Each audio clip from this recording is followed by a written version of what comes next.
Hi, Jordan. Glad to meet you via YouTube here, and I'm looking that way. Probably funny to be talking to you, but not looking into the camera, because I don't actually know where the camera is. But anyway, so we'll get oriented. Listen to your recording. I found your tune, What Child Is This, just totally tender and beautiful. I would be a little careful not to always delay the downbeat. Something like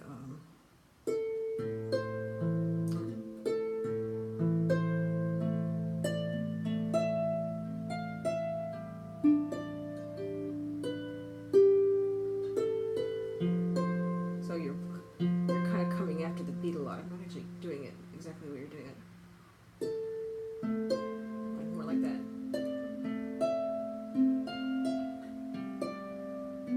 So it's actually a nice effect.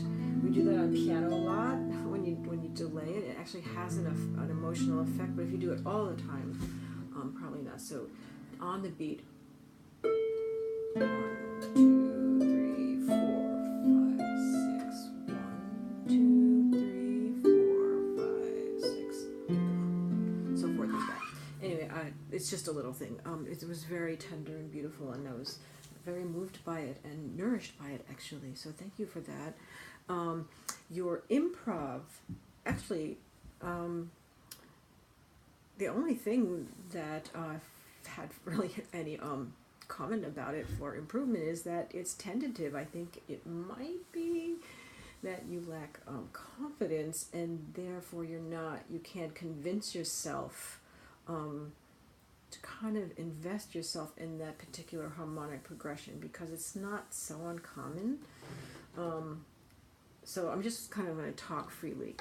The other thing I thought was that after a more rich chord progression in green sleeves, it might be that all of a sudden going to just a two-note chord progression, a two-chord chord progression just might not, it might just feel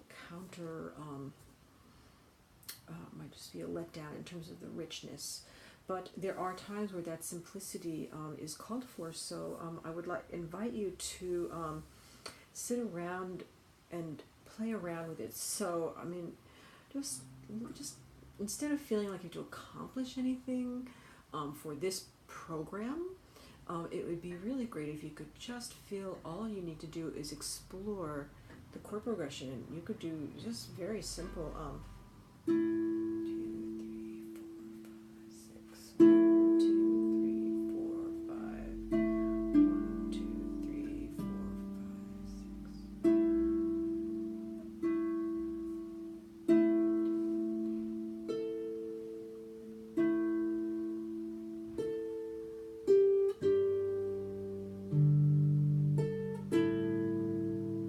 And I'm just doing.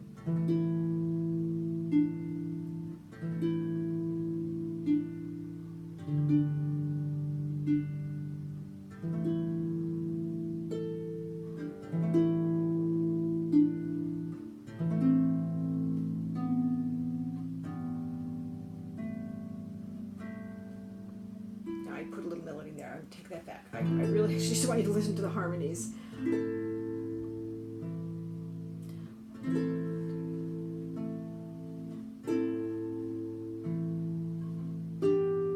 just sink into them.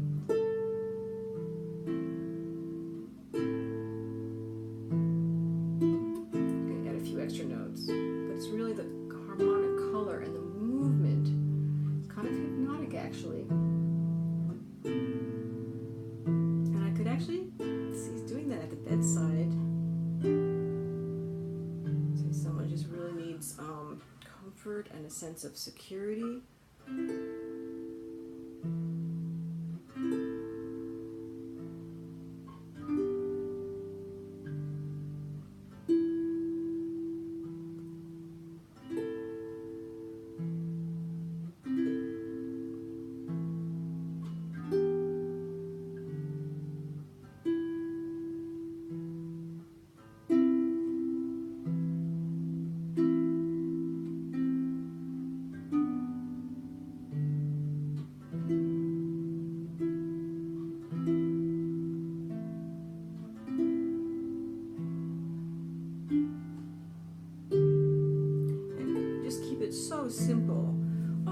that might be some of your tentativeness too. I don't, I have to get to know you a little bit more to know really why you came up. What you played was actually very lovely. It's not like what you played. It's just that it was so tentative that, that in itself could make it hard for your listener and for you to really show up and really be present and say, yes, this is really what I'm offering, and give that to somebody. So that's one thing. Just sit with those chords, let them sink in. Sometimes the simplest thing is just the right thing. And then the other thing that occurs to me, you can let me know if this is true or not, is that your tentativeness may be just coming up with phrases, and that sense of it being random on the harp. You're kind of just poking around trying to find notes that sound good. So I would, if that is the case, then take out the left hand and just make up phrases and make them. So you could even stay within a 6-note. Let me just turn this around. So a 6-note. This angle right, so you can see a little higher. So say you're just going to make up a melody. This is you have A through E plus the G on the bottom, so that you can use that. So say 1, 2, 3, 4, 5, 6. 1, 2, 3, 4, 5, 6. 1, 2, 3, 4, 5, 6. 1, 2, 3, 4, 5, 6. 1, 2, 3, 4, 5, 6. 1, 2, 3, 4, 5, 6. 1, 2, 3, 4. And just start playing. Just limit what you're playing, and you're going to start to begin to your ear and what's played. You're going to start to remember, you'll hear a certain note in your head, and maybe you'll actually gravitate towards it instead of thinking of the whole harp. Just think of something very small, and then do just the melody hand,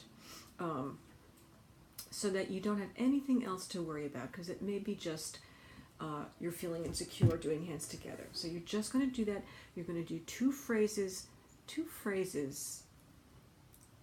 go together. I went to the market today. I bought some apples. You don't go, I went to the market today. I don't know.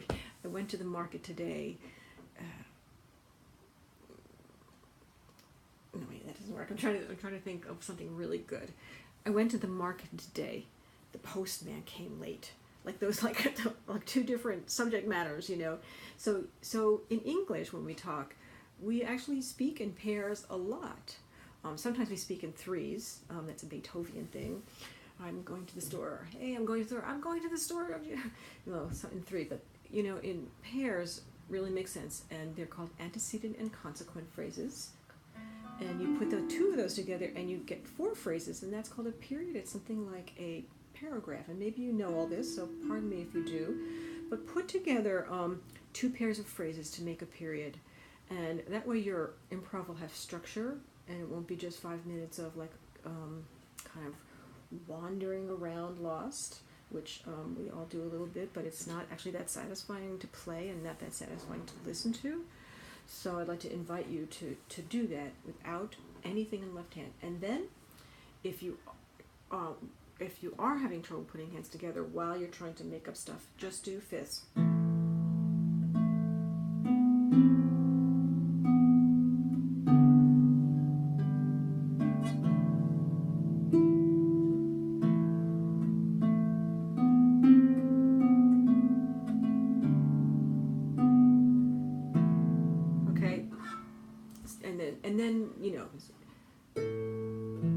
I know that the program wants you to do different left hand patterns, different accompanying patterns, but you have to start with what you can do well and then build out from there. So if that's hard for you, I vote for being simpler.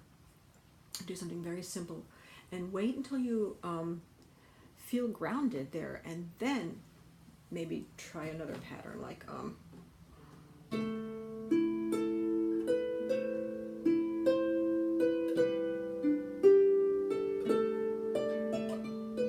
do that. I'm showing off.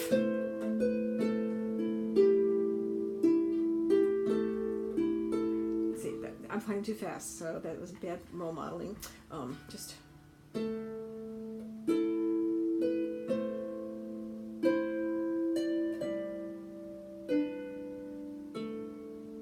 Very simple. Okay? And then that might be it for now for you. Just stay with that. The other thing I wanted to say to you, which I do with my actual student, I have 2 students I'm mentoring, then I have a harp student here who's in the harp therapy program, and she's actually started with no musical background at all, and she's doing beautifully. And so she doesn't have a long history of musical language to draw on. But it's great because, she has to start simple in a way. So it's a little harder for us that already have a background, think we have to be complicated right away. And speaking of, one thing I would really avoid is a lot of running, moving notes. I see a lot of, it's like kind of like a...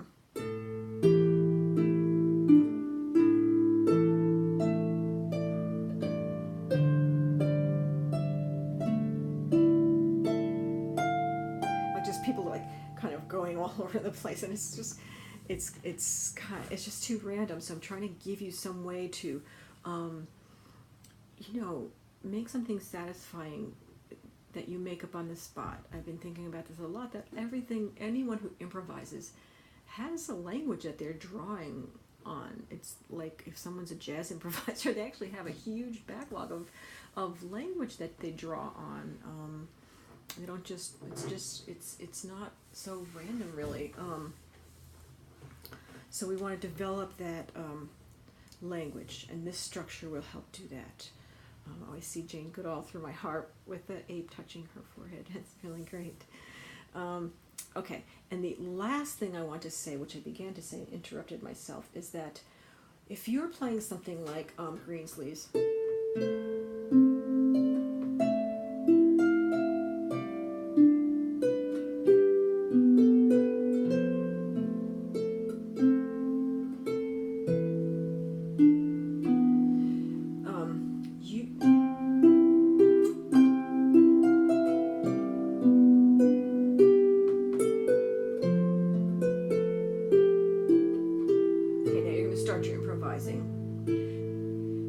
to change the character, or do you want to stay in that same character?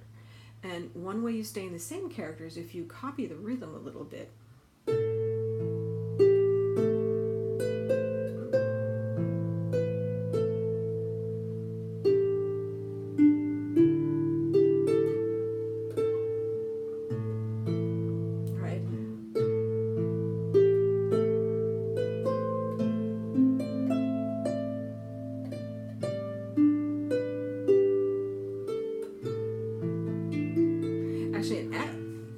There's nothing,